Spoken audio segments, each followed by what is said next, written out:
I'm speechless. Not literally, of course.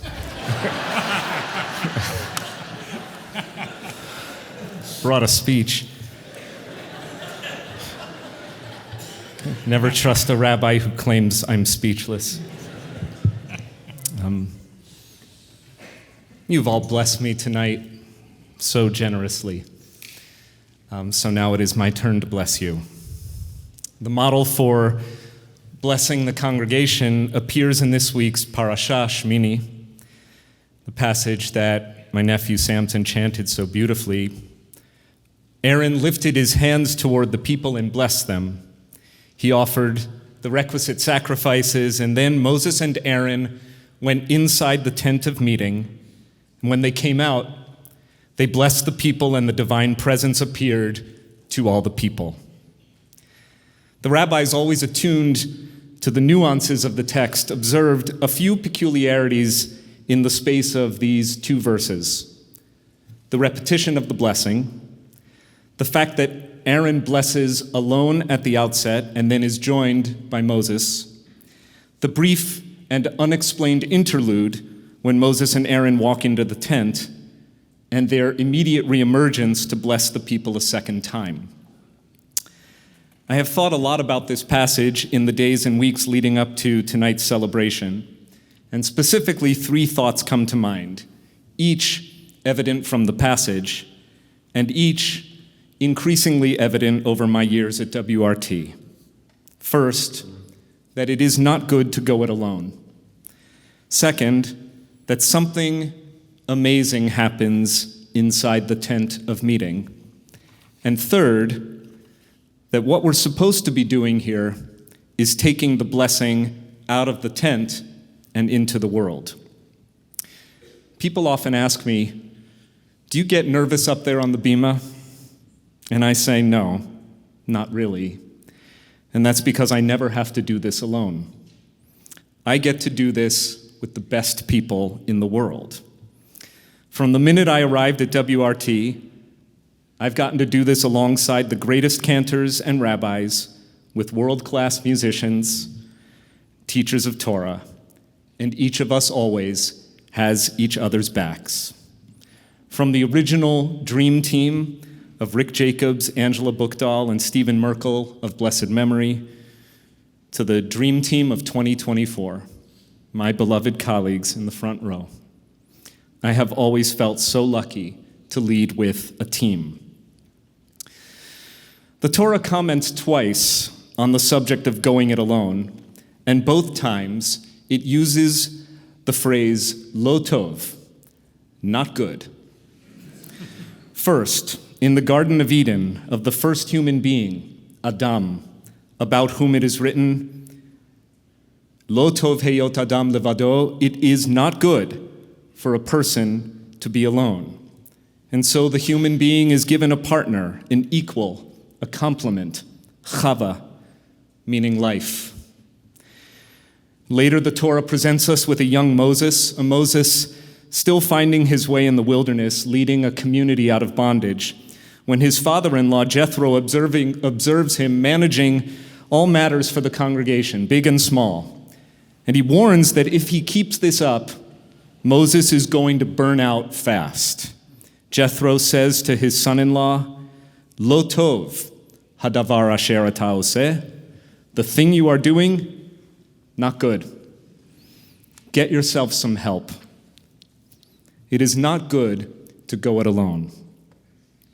Which makes me wonder about Aaron at the top of the verse, standing up there in front of all the people, all alone, administering the rituals alone, blessing the people alone. And I like to think that this lonely Aaron suddenly remembered that it is not good to go it alone, which explains what happens next.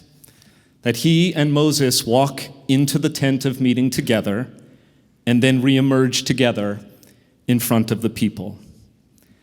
I am blessed that I have never had to go it alone, not here at WRT, and not since the day I entered the world. Clergy, professional, and lay partners have provided here boundless support insight, wisdom, leadership, caring. Sometimes you've taken the melody line and sometimes the harmony, all contributing to this symphony of WRT.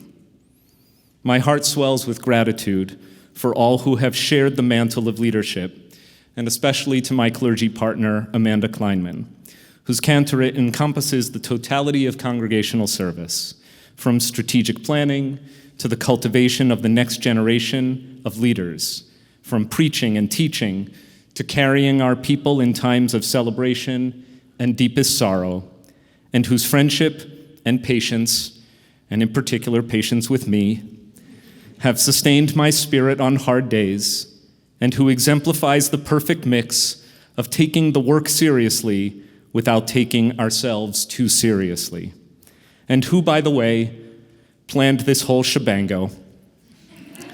Not single-handedly, of course, but whose vision, teamwork, and attention to detail are finally engraved in this beautiful Shabbat.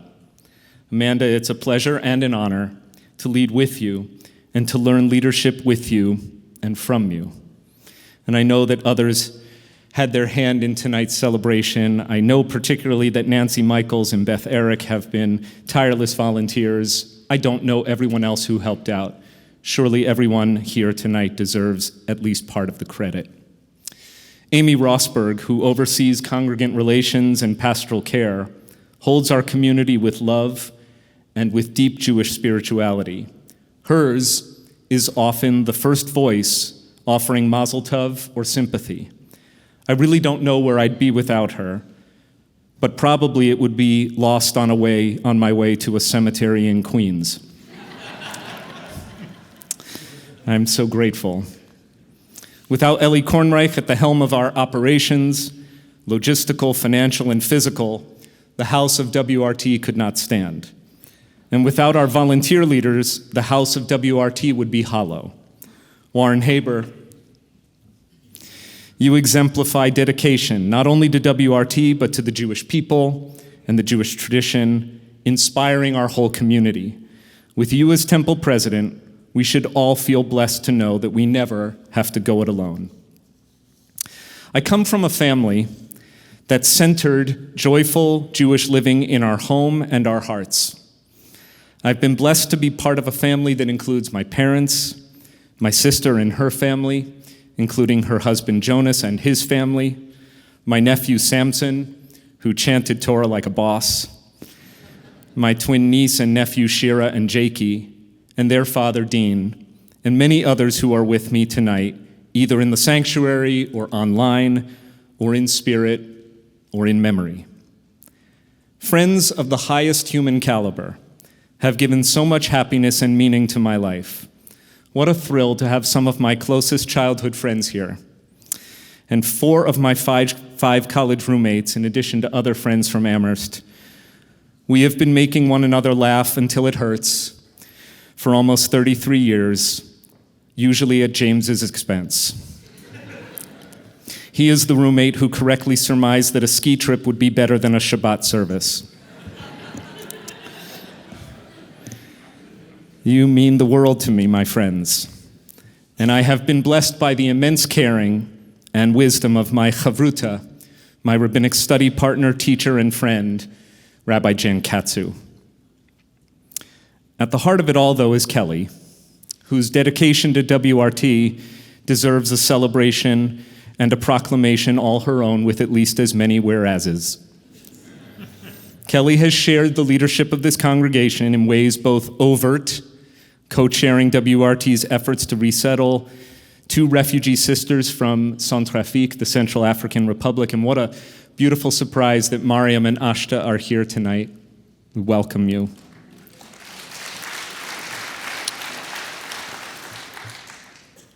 Kelly has served our congregation preparing Yontif meals for staff, lending her glorious voice to concerts and special services, co-leading congregational trips to Israel, and basically, to quote or paraphrase my colleague, Cantor Sana Dasor, just being the very model of the modern Major Rebbitzin. She also serves our congregation in ways that you do not see. As teammate, truth teller, logic mind, strategic advisor, sermon editor, spiritual guide, cat mom, and above all, best friend. Kelly, you've sacrificed long days and joined me in sleepless nights for this congregation with the same integrity, love, and devotion that you give to the performing arts and to all the people in your life.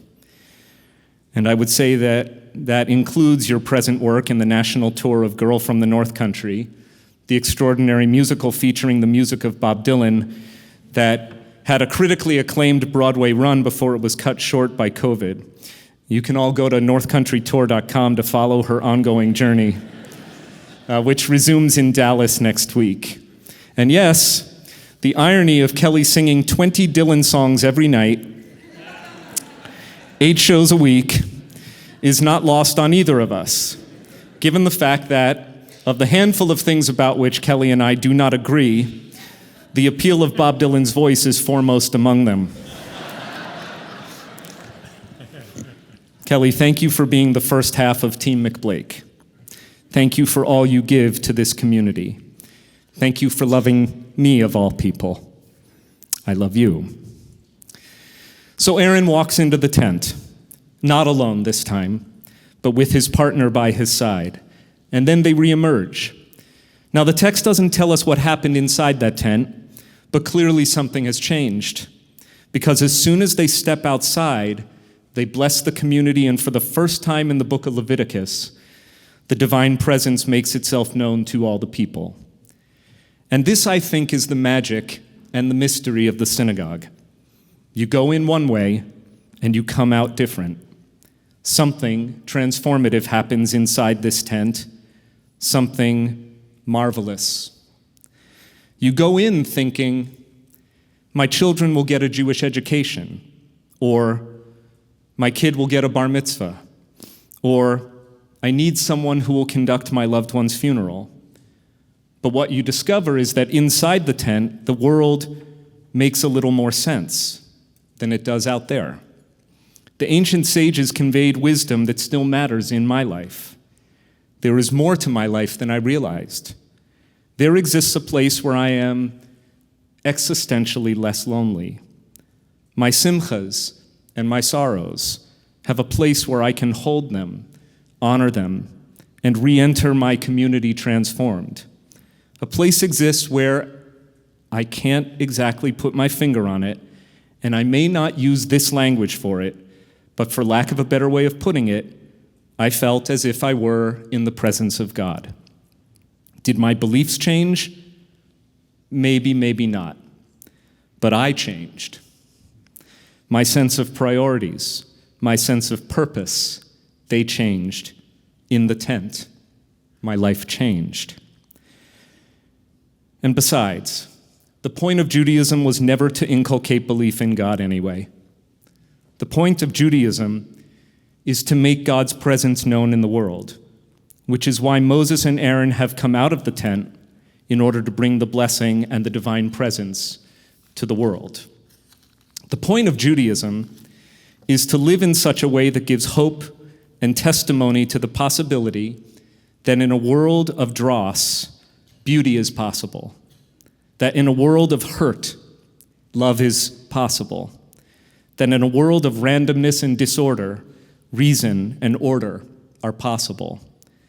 So as I mark this milestone with you, my beloved WRT family, I celebrate the way in which we, right here in the tent, have brought the blessing out and into the world.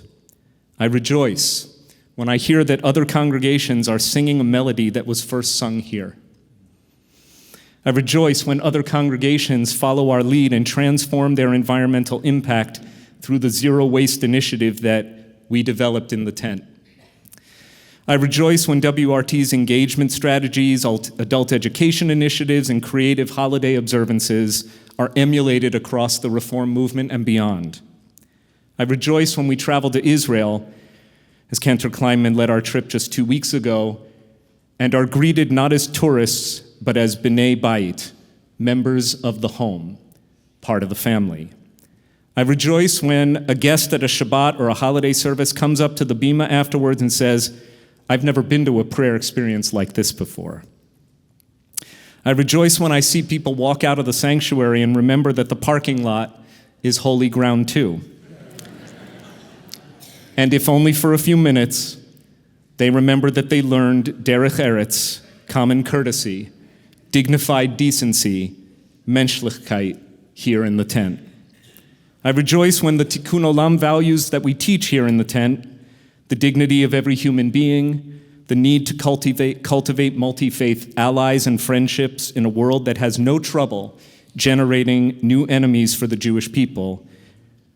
When we go out and affirm the centrality of Israel to all of us, our work in the tent is made real in the world. I rejoice when our congregants embrace outside this tent the notion that standing up for Israel is not at odds with supporting the dignity of Palestinian people. And I rejoice when our congregants affirm that Jewish strength will not be achieved through isolationism or extremism. I rejoice when I learn, as I did just this week, that a young woman who grew up here at WRT was accepted to HUC and will be entering rabbinical school in Jerusalem this summer. That leaders who begin their journeys here at WRT go on to serve as great leaders of Jewish people across the country and across the world. And in that spirit do we bless cantor Danielle Rodnitsky as she prepares to serve her congregation as senior cantor in Charlotte, and as we bless Rabbi Sasha Bacon, who's been accepted to a prestigious MSW program at Penn. So this is my blessing to you, WRT. Please continue to bless one another the way you have blessed me. Please show one another the kindness, the understanding, the compassion and forgiveness that you have shown me. And please be as good and generous to this synagogue as you have been to me. Please don't leave the magic inside the tent.